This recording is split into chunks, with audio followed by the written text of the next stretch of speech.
théorie du choix, c'est une créativité qui se base sur le fait que, à l'intérieur de chaque personne, il y a un système, ce qu'on appelle un système de comportement qui est créatif et qui est à multiples facettes.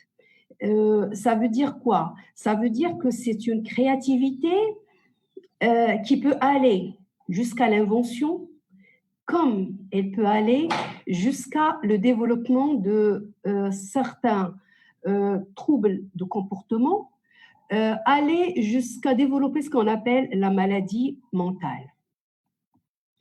Donc, j'ai bien aimé faire cette petite introduction par rapport à l'approche qu'on va adopter et qui se base sur la théorie du choix. Maintenant, on va passer à la définition de ce qu'on appelle leadership en éducation. Sincèrement, quand on parle du terme leadership, on a l'impression que c'est un terme qui est spécifique aux organisations, qui est spécifique aux communautés, mais dans mon livre Leadership en éducation, ou en arabe c'est القيادة النوعية للعلاقة التربوية, j'ai mis une petite définition de ce qu'on appelle leadership en éducation. Donc, c'est quoi leadership en éducation? C'est une capacité d'une part d'influencer et de responsabiliser. Donc, c'est deux capacités qui représentent le squelette de cette notion de leadership. Donc, influencer et responsabiliser, bien sûr, dans un but. Le but, c'est d'atteindre un certain nombre d'objectifs qui sont préétablis auparavant, loin de toute forme de coercition. C'est ça la définition pour moi de leadership en éducation, et je vais essayer d'éclaircir certaines notions de cette définition. La première compétence, c'est la compétence d'influencer. Et qu'est-ce qu'on veut dire par influencer? Influencer, on a la notion d'influencer et on a la notion de contrôler. Est-ce qu'on est dans le sens, ou bien est-ce qu'on joue le rôle de quelqu'un qui influence ou de quelqu'un qui contrôle? Et sincèrement, il y a une grande différence entre les deux. Je vais m'expliquer. Là, sur cette feuille-là, ce qu'on a, on a deux cercles. On a le petit cercle là, c'est le cercle de contrôle. C'est les choses qu'on peut contrôler. Et le grand cercle là, c'est la zone d'influence. La question est la suivante. Sur qui nous avons le contrôle?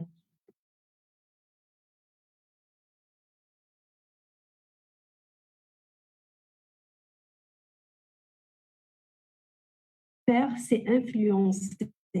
Et là, vous voyez là, si on essaie d'avoir un contrôle très important sur les autres, qu'est-ce qui va se passer? Cette zone-là, elle va s'élargir, mais quand elle va s'élargir, c'est au dépend de cette zone d'influence. Plus qu'on est dans le contrôle, sincèrement, on est très loin de l'influence. Moins on est dans le contrôle, plus on est dans l'influence et on joue notre rôle de leadership. Ça, c'est ce qui concerne cette notion d'influence, et c'est très important de déterminer notre zone de contrôle et notre zone d'influence, tout en mettant dans la tête que la seule personne qu'on peut contrôler, c'est nous-mêmes. Ça, c'est ce qui concerne cette capacité d'influencer. Il y a une autre capacité qu'on est censé développer, c'est le fait de responsabiliser. Responsabiliser nos enfants, responsabiliser nos adolescents. Tout le temps, dans notre vie quotidienne, on demande à nos enfants, à nos adolescents d'être responsables. Sois responsable, sois responsable. Maintenant, on va aborder une définition bien particulière de la responsabilité. Bien sûr, c'est toujours par rapport à la théorie du choix. Ça veut dire quoi? cette notion de responsabilité. Ça veut dire quoi, cette notion de responsabiliser nos enfants et responsabiliser nos adolescents? Eh bien, on dit que la personne, elle est responsable si elle arrive à satisfaire, bien sûr, ses propres besoins, sans empêcher les autres de satisfaire leurs besoins. C'est ça la notion de responsabilité qui fait partie de notre définition de leadership. Donc, je reviens à ma définition. Leadership en éducation, c'est la capacité d'influencer et de responsabiliser dans un but d'atteindre certains objectifs qui sont préétablis. Et là, on est censé avoir des objectifs en tant que mère et père, avoir des objectifs, avoir une vision déterminée, avoir une vision qui est partagée entre la mère et le père et qui est un but. Et quand je parle de vision, c'est aussi avoir une mission dans la vie, parce que la vision et la mission, ils vont en parallèle. Bien sûr, j'ai mentionné dans ma définition l'environnement. Dans quel environnement on va éduquer nos enfants? Quel environnement? Est-ce que notre environnement, il est sain? Est-ce que notre environnement, il est coercitif? Eh bien, c'est une question que je pose à tout le monde et j'aimerais bien qu'on se partage et qu'on aura une petite réflexion à propos de l'environnement. Donc, je répète aussi une autre fois ma définition. Leadership en éducation, c'est la capacité d'influencer, de responsabiliser dans un but d'atteindre certains objectifs préétablis auparavant, loin de toute forme de coercition, loin de toute sorte de contrôle et loin de toutes sortes de pression. Et peut-être par la suite, je vais encore expliquer cette notion d'environnement et de peur dans le système et bien sûr les répercussions de la peur dans le système, les répercussions psychologiques sur nos enfants et aussi sur nos adolescents. Donc, pour parler de leadership en éducation, on a besoin de deux choses. D'une part, avoir des connaissanses par rapport aux caractéristiques des étapes de développement. Bien sûr, je ne vais pas détailler davantage cette partie. Aussi, à côté des connaissances, avoir des compétences. Et qui dit compétences, dit des outils et bien sûr des stratégies. Malheureusement, on a certaines illusions, on a certaines croyances que j'appelle des croyances qui sont limitantes, qui vont limiter notre rôle de leader. Et j'aimerais bien partager avec vous un certain nombre d'illusions, un certain nombre de croyances limitantes qui sont au nombre de 5, mais ça peut être plus que 5. Mais j'ai essayé de déterminer les plus importantes. La première illusion qui dit que nous pouvons contrôler nos enfants. On rencontre malheureusement pas mal de parents qui ont cette conviction, qui ont cette croyance de pouvoir contrôler leur enfant, leur adolescent. Et là, sincèrement, c'est une illusion qui a des répercussions qui sont vraiment très néfastes. Malheureusement, on ne peut pas contrôler les autres, y compris nos enfants, nos adolescents. Il y a une présupposition dans la théorie du choix qui a été déterminée par le fondateur de la théorie du choix, qui est William Glasser. Et dans les présuppositions ou bien les principes de la théorie du choix, une présupposition qui est très importante, qui dit que la seule personne qu'on peut contrôler, c'est nous-mêmes. Je peux contrôler ma pensée, je peux contrôler mes actions, je peux contrôler mes émotions, je peux maîtriser mes émotions. Et parfois, je peux même contrôler certains symptômes physiologiques. Je peux les contrôler. Bien sûr, je ne vais pas rentrer dans ce détail-là parce que ça nécessite des stratégies bien particulières, mais je ne peux pas contrôler les autres. Jamais, jamais, jamais. Mais ce que je peux faire, c'est influencer. Et déjà là, c'est vraiment le rôle du leader. Ça, c'est la première illusion. La deuxième illusion qui dit que tout contrôle est bénéfique et ça fonctionne. On entend pas mal de parents qui disent ça, surtout quand ils viennent en consultation, et ils ont cette croyance que le contrôle est bénéfique, et ça donne des résultats, et ça fonctionne. Moi, j'en doute. J'en doute que c'est bénéfique. Même sans efficacité, c'est pas efficace. Et si ça fonctionne, ça va fonctionner à court terme. Mais à long terme, ça ne va pas fonctionner. Pourquoi ça ne va pas fonctionner? Je peux donner là un exemple. Ce qu'on remarque chez les adolescents, les enfants qui ont été éduqués dans un environnement où il y a la pression, où il y a le contrôle, quand ils deviennent des adolescents, on peut avoir des symptômes de troubles de comportement, de troubles, si j'ose dire, psychologiques, sincèrement, qui sont dus à cette pression et à ce contrôle. Et pendant l'adolescence, c'est la révolte. Pourquoi? Parce que l'adolescent, il a un besoin du pouvoir qui est là, qui est toujours présent.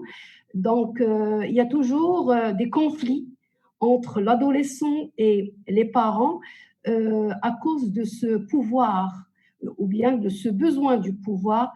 Donc, à long terme, c'est pas bénéfique sur le plan psychologique et aussi, c'est pas rentable et aussi, ça ne fonctionne pas. Je rejoins la troisième illusion qui dit que la critique forge le caractère. On entend des gens qui parlent de ça. La critique, c'est bien, ça développe la personnalité, ça, au contraire, ça forge. Je dirais, je vous demande à faire une petite réflexion à propos de la critique et l'impact de la critique. Pourquoi? Parce que chacun de nous a une image de soi, quelle que soit la personne. Il a une image de soi. Et quand on critique la personne, on est en train de détériorer cette image de soi. Et c'est pour cette raison que la personne qui est critiquée, toujours, elle répond par une réaction, il est sur sa défensive parce qu'il veut se protéger, parce qu'on a touché son image de soi. Ça, c'est à propos de la critique. La quatrième illusion dit que les adultes ont le droit de contraindre ou de forcer. Ils ont ce droit-là. Là aussi, je vous demande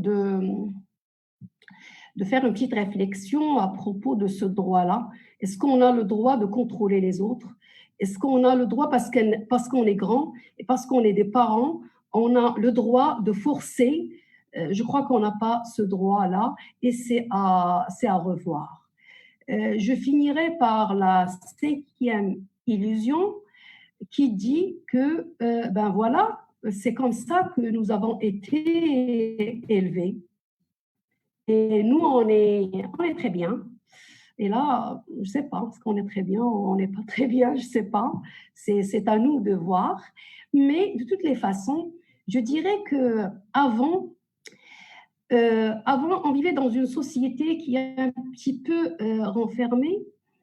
Avant, dans le rôle de l'éducation, on avait la grande famille, la famille étendue qui participe dans ce rôle d'éducation.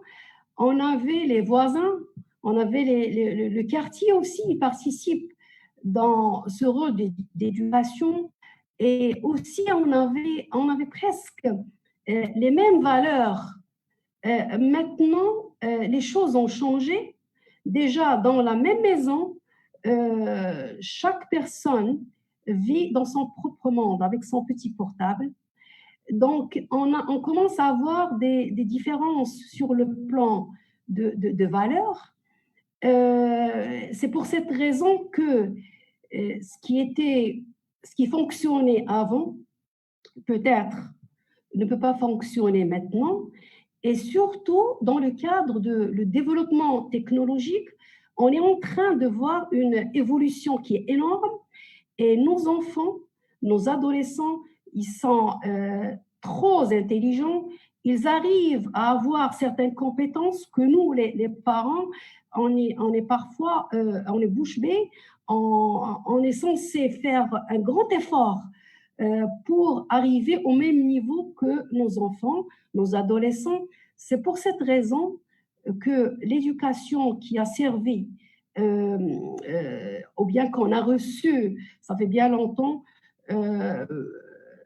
ça peut ne pas servir maintenant. Bien sûr, quand je parle d'éducation qui ne peut pas servir maintenant, c'est dans le cadre de développement de compétences. Maintenant, les parents sont censés développer un maximum de compétences, avoir d'autres outils, développer d'autres stratégies pour être à la hauteur et pour pouvoir exercer ce rôle d'influencer. Et aussi, pour pouvoir faire la transmission et faire le transfert de nos croyances, bien sûr les croyances religieuses, et aussi la transmission de nos propres valeurs, on est censé être à la hauteur. C'est très important là. C'est très important de revoir notre type d'éducation, de revoir notre rôle et aller chercher la connaissance et développer les compétences. Je vais me limiter à citer ces 5 illusions et j'aimerais bien poser certaines questions. La première question, après avoir fait connaissance de ces illusions et ces croyances limitantes, est-ce que vraiment on a le contrôle sur nos enfants, sur nos adolescents? Ben, la réponse, elle est toujours non. On ne peut pas contrôler nos enfants, nos adolescents. La deuxième question, et j'aimerais bien partager avec vous cette question, est-ce qu'on est prêt à réviser nos croyances? Est-ce qu'on est prêt à évaluer nos croyances, surtout les croyances limitantes, par rapport à cette notion de contrôle?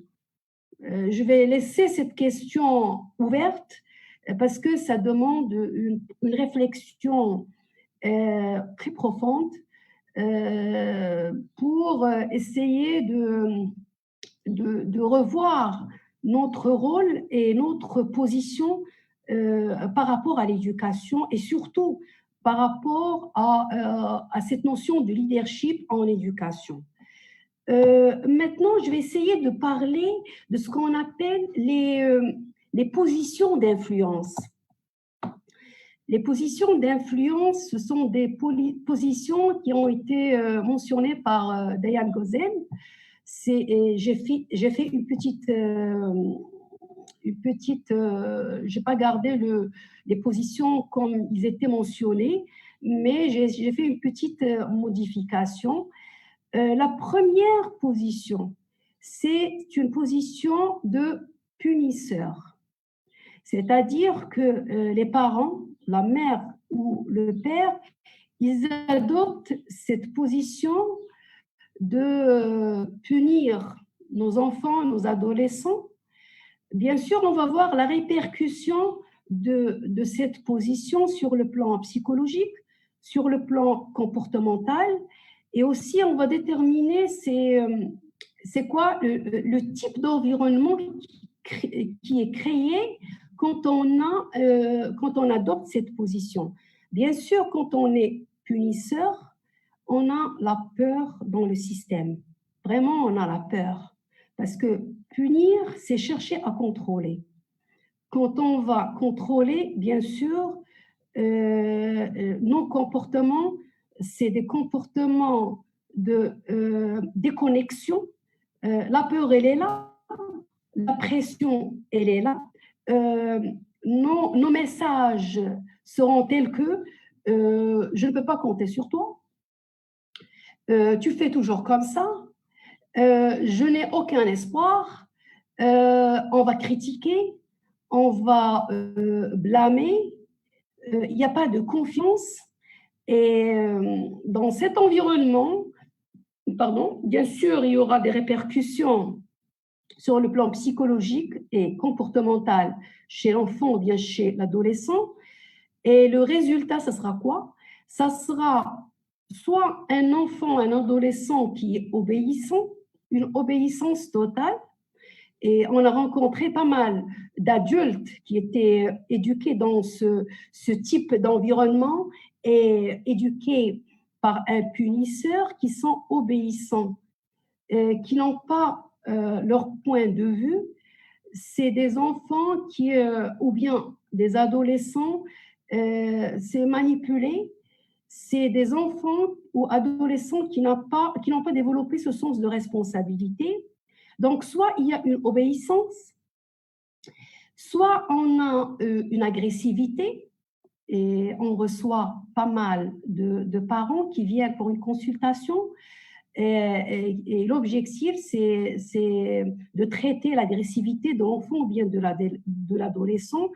Et au cours du questionnaire, on va découvrir que c'est un enfant qui a été éduqué dans un environnement où il y a la peur dans le système, où il y a la coercition, où il y a, où il y a beaucoup de contrôle.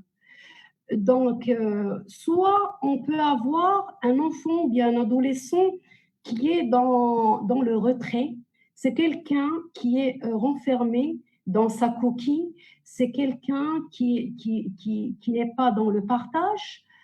Ou bien on peut avoir aussi un enfant qui va développer ce qu'on appelle une certaine résistance, qui ne va pas accepter ce type d'éducation et qui va résister. Et là aussi, il y aura beaucoup de conflits, il y aura beaucoup de problèmes avec les parents.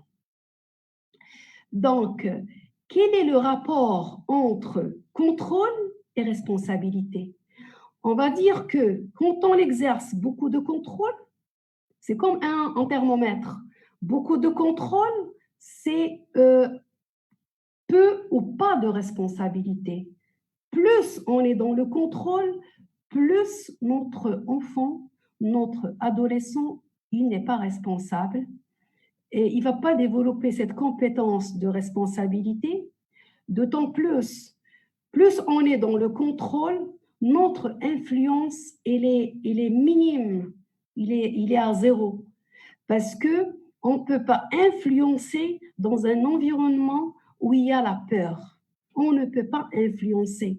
Pour influencer, c'est très important d'être un modèle. Si on veut avoir un impact, c'est très important d'être un modèle.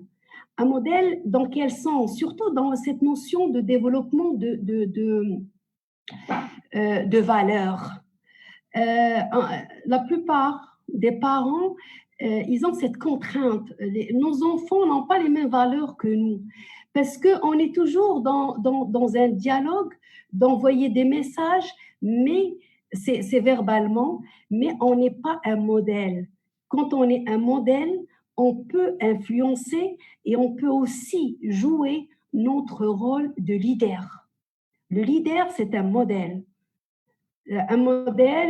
par rapport à ses comportements, un modèle par rapport à ce qu'il est en train de faire.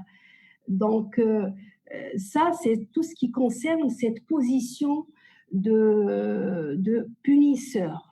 Après cette position de punisseur, la deuxième position, c'est une position de parent qui culpabilise tout le temps. Là aussi, malheureusement, on a la peur dans le système. On est en train de pratiquer ce qu'on appelle le fait d'intimider tout le temps, tout le temps. Donc là aussi, il y a la pression là aussi, il y a le contrôle. Et en général, le message que reçoivent nos enfants, nos adolescents, c'est des messages tels que je croyais que je peux compter sur toi. Je suis tellement déçue. Je me fatigue pour toi. Et là, on entend beaucoup de phrases qui disent je me fatigue pour toi, je travaille pour toi, je fais tout ce que je fais, c'est pour toi. Là, on est dans la culpabilisation et ça aussi a des répercussions qui sont néfastes sur le plan psychologique, sur le plan comportemental. Et le résultat, ou ce qu'on appelle outcome, les résultats, ou le montage, c'est bien sûr manque de confiance chez l'enfant ou bien chez l'adolescent. Bien sûr, une incapacité de prendre des décisions parce que on lui fait pas confiance, on lui donne pas l'opportunité pour essayer, même s'il fait des erreurs. Aussi, avec ce type d'éducation, on est en train de développer un sentiment d'infériorité chez l'enfant ou bien chez l'adolescent. C'est ça le résultat de cette position. Donc, si je reviens à cette notion de contrôle et responsabilité, bien sûr, avec cette position, c'est beaucoup mieux par rapport à la position de punisseur, c'est beaucoup mieux, mais il y a quand même un certain contrôle et une petite responsabilité qui va se développer. C'est beaucoup mieux, mais là aussi, ce n'est pas la bonne position que peut adopter les parents. Et bien sûr, là aussi, notre impact, notre influence, elle est très minime.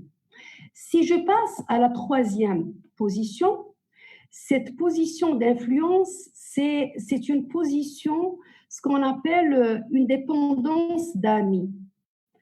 Qu'est-ce qu'on veut dire par dépendance d'amis? En arabe, c'est tabaïyat al-asdiqa, et c'est une amitié qui se base sur la manipulation. C'est une amitié à travers laquelle on va essayer de manipuler nos enfants, nos adolescents. Bien sûr, les parents, ils ne sont pas conscients de ce qu'ils sont en train de faire.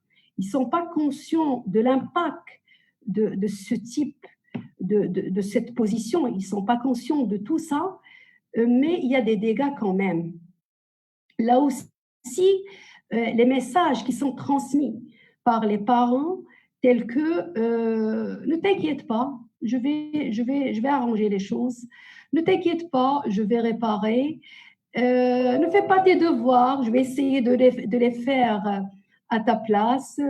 Et là, avec le confinement, on a reçu des plaintes de certaines maîtresses avec les cours qui sont online. Il y a la mère ou bien le père, mais généralement c'est la mère qui fait le suivi des devoirs. Et c'est les mères qui font les devoirs à la place de leurs enfants. Malheureusement, ça, c'est une position de dépendance d'amis. Là, c'est un exemple concret de dépendance d'amis. On est en train de faire les choses à leur place. On est en train de résoudre les problèmes à leur place. On n'est pas en train de développer cette notion de responsabilité. Autre chose, parmi les messages que reçoit l'enfant ou bien l'adolescent, s'il te plaît, fais ça pour moi. Et là, c'est courant. C'est courant chez les parents. Fais ça pour moi. Essaie d'avoir de bonnes notes pour moi. Essaie de réussir pour moi. Et là, on entend dire, bien sûr, par les enfants ou les adolescents, pourquoi? Parce que eux-mêmes, ils n'ont pas une vision, pardon, on n'a pas développé cette capacité de responsabilité, même vis-à-vis de l'école. C'est-à-dire que quand il va passer un examen, donc il a le souci d'avoir une bonne note, c'est juste pour la maman ou bien pour le père. Regardez les effets néfastes de ce type d'éducation et surtout de cette position. On est en train de développer une dépendance. Là, c'est une dépendance. Bien sûr, les résultats, c'est quoi? Les résultats sur le plan comportemental et surtout sur le plan psychologique, on serait en face d'un enfant, bien d'un adolescent qui va mentir. Et on ne comprend pas pourquoi il va mentir. On va rencontrer un adolescent qui est en train de tricher et on ne comprend pas pourquoi il est en train de tricher. Il est en train de mentir ou bien de tricher parce qu'il est dépendant de son mère ou bien de son père et parce qu'il cherche à assurer cette sécurité, parce qu'il est couvert par son père et sa mère. Donc, c'est une sécurité, bien sûr, je dirais que ce n'est pas la vraie sécurité qu'on cherche, c'est une sécurité qui est maradia, c'est pas saine, parce que c'est une sécurité qui se base sur une dépendance par rapport à la mère ou bien par rapport au père. Donc, il va chercher à mentir pour avoir une bonne note, par exemple. Il va chercher à tricher pour avoir une bonne note, pour faire plaisir à sa mère, pour faire plaisir à son père.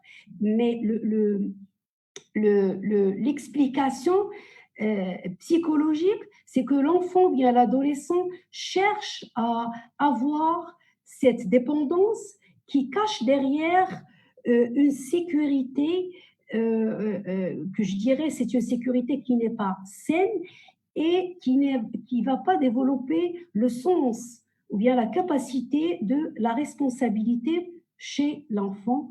Et là, je dirais attention, parce qu'en général, les parents, ils sont très contents là. Ils sont très contents et on se dit, mon fils, il est très obéissant.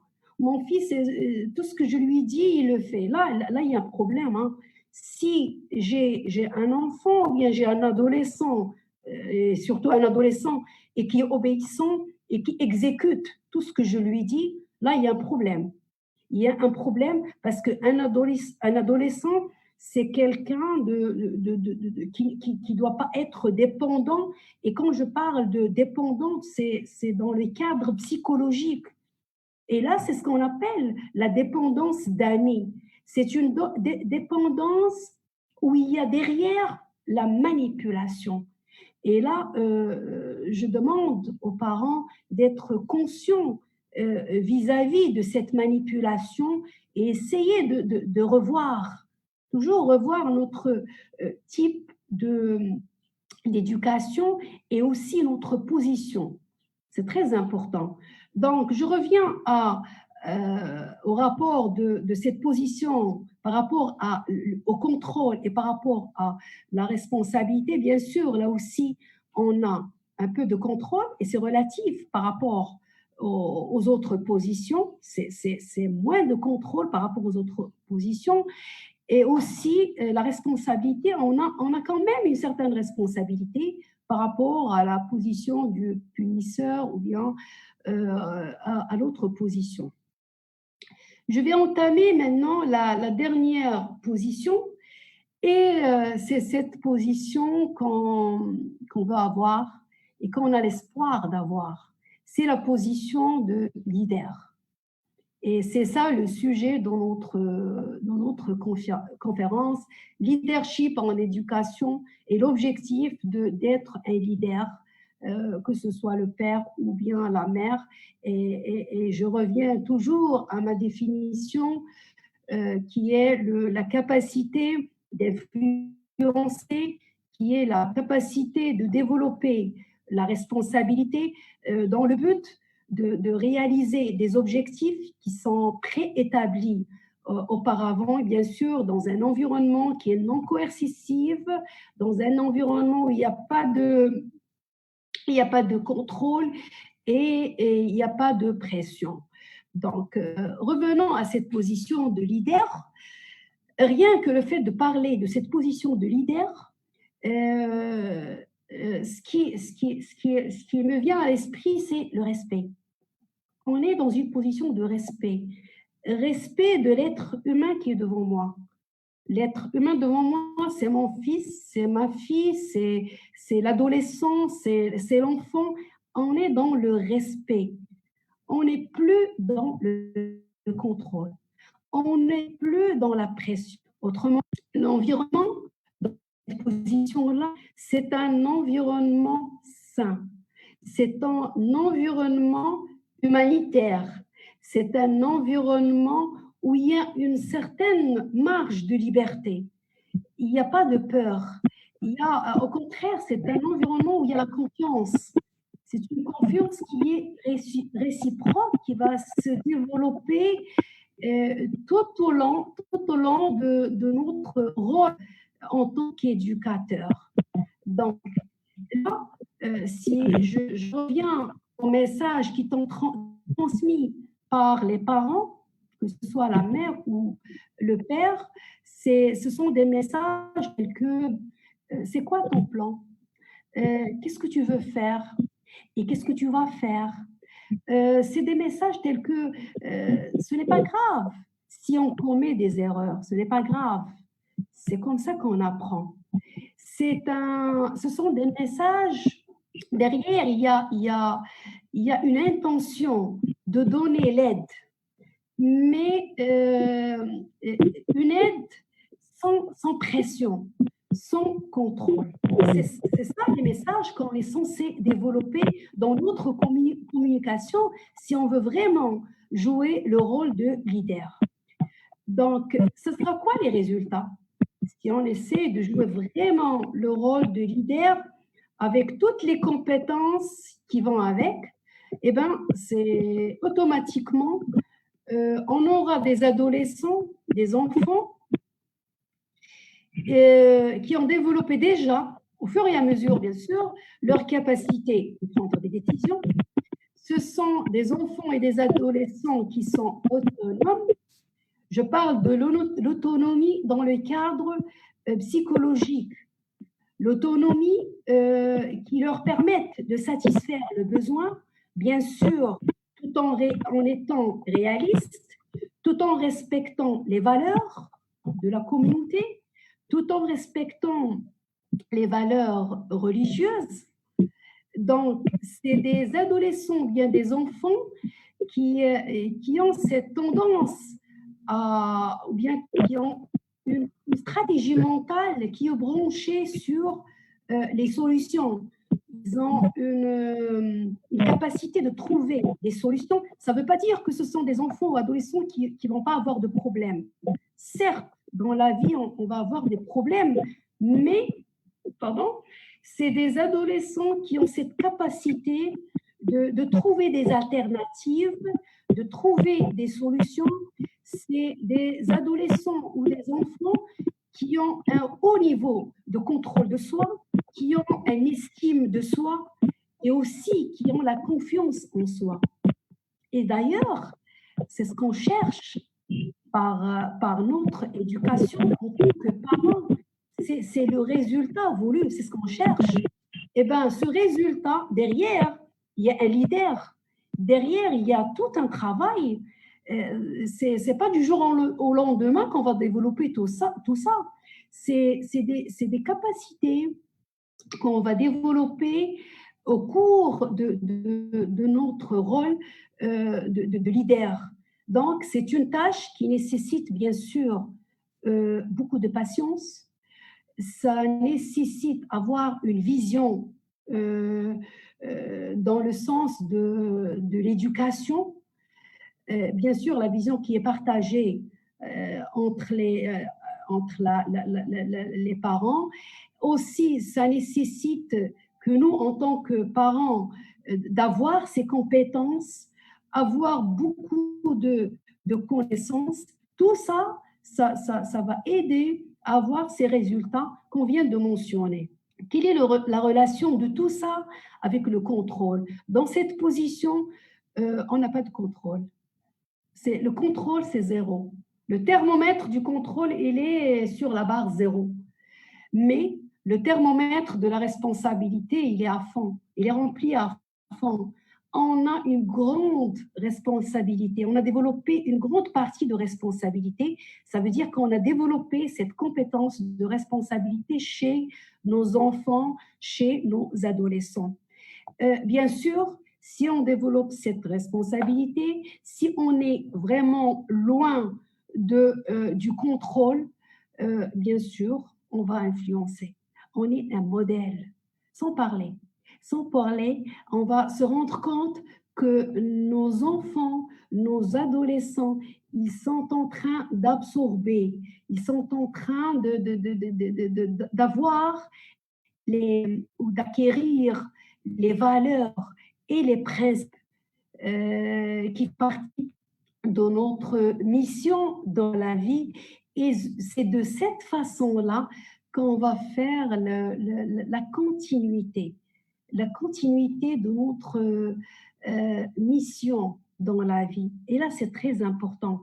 Peut-être qu'on n'a pas le temps pour développer cette notion de mission et comment on arrive à développer les valeurs chez nos enfants, bien sûr, à travers d'autres voies qui sont différentes de la voie classique qui se base sur les recommandations, fais ça et ne fais pas ça. Peut-être on aura l'occasion de développer cette notion de vision dans la vie, de mission dans la vie. Bien sûr, tout ça dans le cadre de notre rôle en tant que leader, en tant que parent.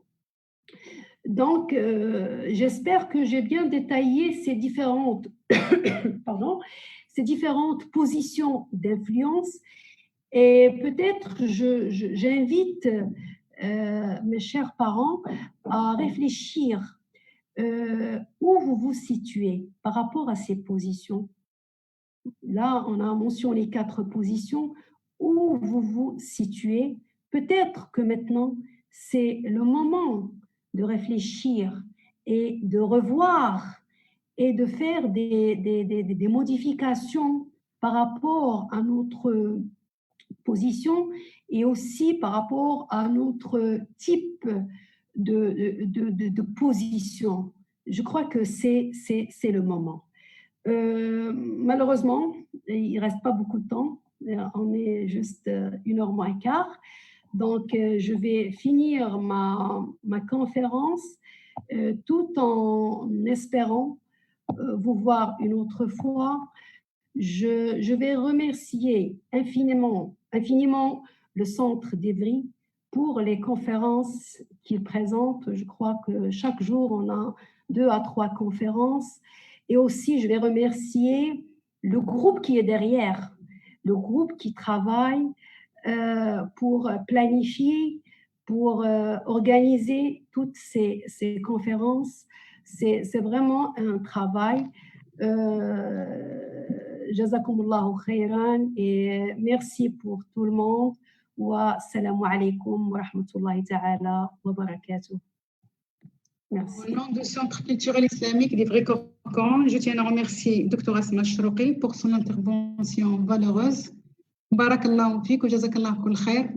بصراحة معلومات قيمة جدا جدا ونتمنى إن شاء الله نشوفك معنا مرات أخرى بإذن الله.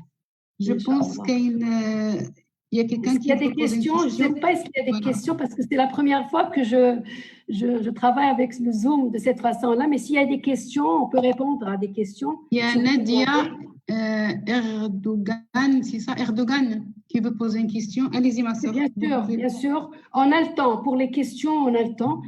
Comme je l'ai dit, moi, c'est la première fois que je travaille avec cette façon-là.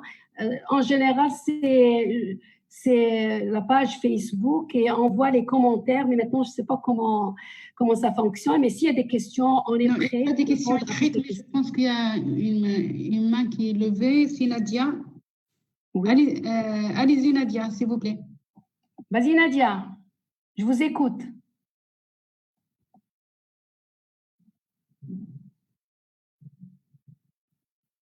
Madame Nadia, je vous écoute si vous avez une question.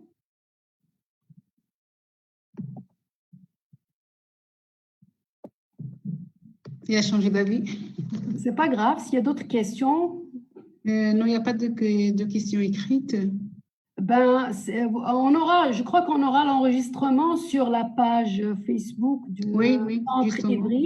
Tout à Donc, fait. s'il y a des questions, je vais veiller à ce que je réponde à toutes les questions. On est là pour ça et je crois qu'on a terminé la session. Merci pour les gens qui بارك nous الله فيك دكتورة أسماء وجعل الله في ميزان حسناتك إن شاء الله يا ربي. ربي. السلام عليكم ورحمة الله عليكم السلام تعالى ورحمة الله. وبركاته.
السلام عليكم.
Comment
statut.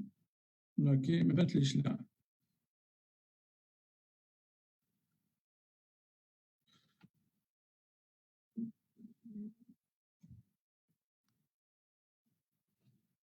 مم. لا ما بانليش نو. كاينه غير ليماج ديالي اللي كتبان، واش كتشوفني ولا لا؟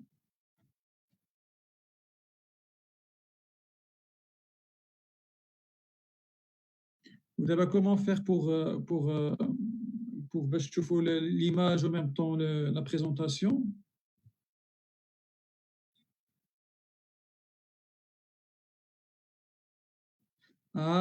لا، حيت كاين اون بو با بارطاج زعما ليا بحال اللي دار شكل السي بيطاري ديك المره.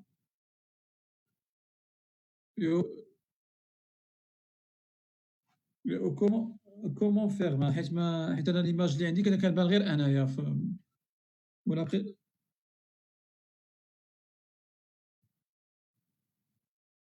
لا البارطاجي لي بارطاجي راه صوفي اللي غنأغيتي ونعاود نشوف ندير.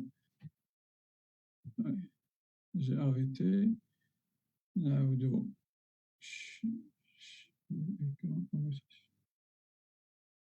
ولكن مازال كتشوفني مازال.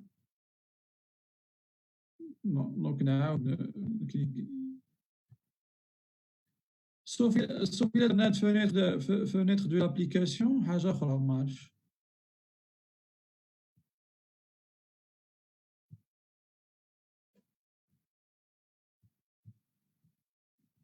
آه.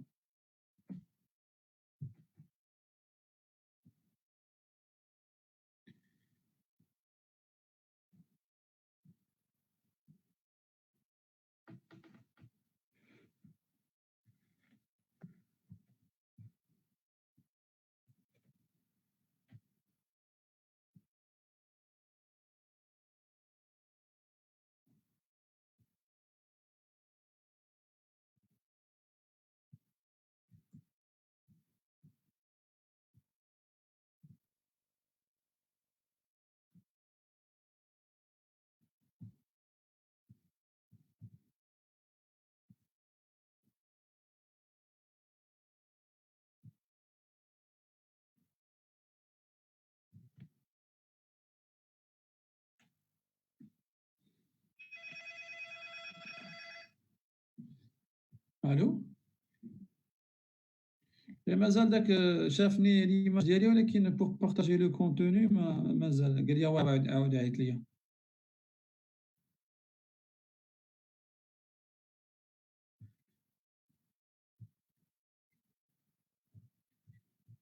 Comment tu as fait pour partager le contenu? أنا في زوم. وأنا خدام هذا مصيفطيني داك اللي صيفط ليا ديال زوم، ماشي ديال شي حاجة أخرى ياك.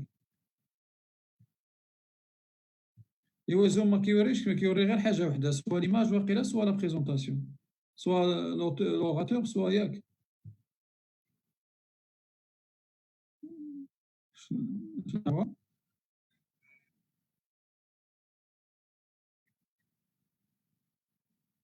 أنا ما عندي، أنا كاين التليفون وكاين الأورديناتور، هادشي اللي عندي. آه.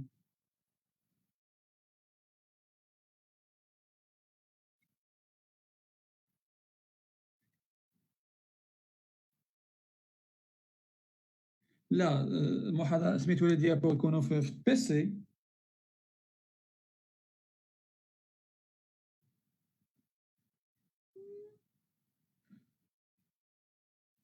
آه.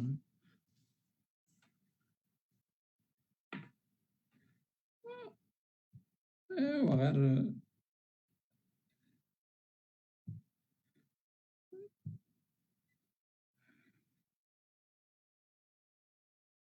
بالتليفون. بالتليفون.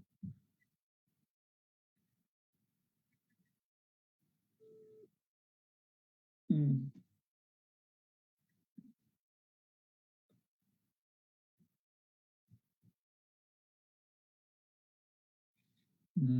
إيوا نشوفو لي ستراتوس. أنا ما كرهتهمش بجوج زعما يبانو. مم.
الو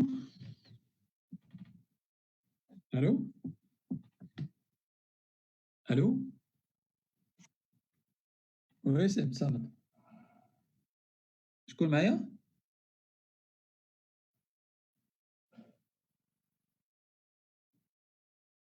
الو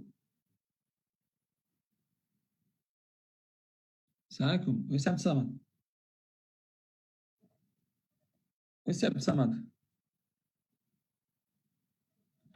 كنسمعك في التليفون وي في التليفون كنسمعك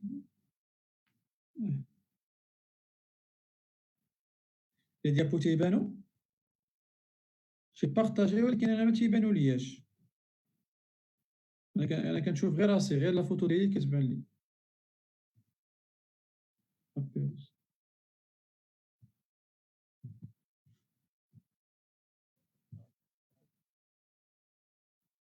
ولكن انا ما تنشوفهمش باش لا.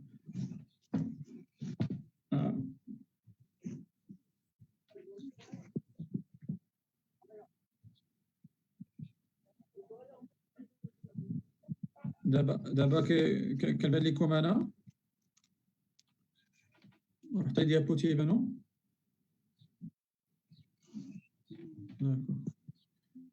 انا ما كنشوفش راسي كنشوف غير لي ديابو مزيان دابا كنشوف غير لي ديابو انا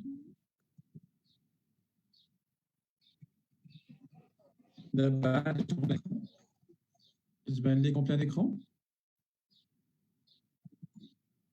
دونك هاي الباج الاولى الثانيه دونك تيبانو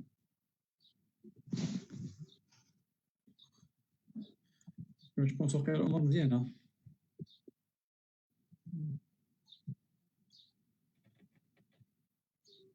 داكور داكور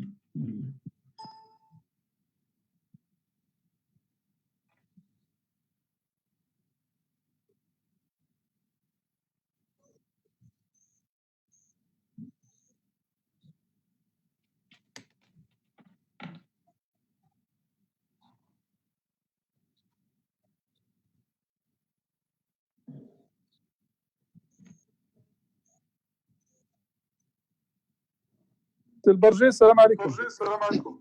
وعليكم السلام. صافي سي عبد الصمد كتسمعني من هنا كنسمعوك يا استاذ كنسمعوك. دكتور كتسمعني؟ دقيقة سي البرجي واحد دقائق ونبداو. يلا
يلا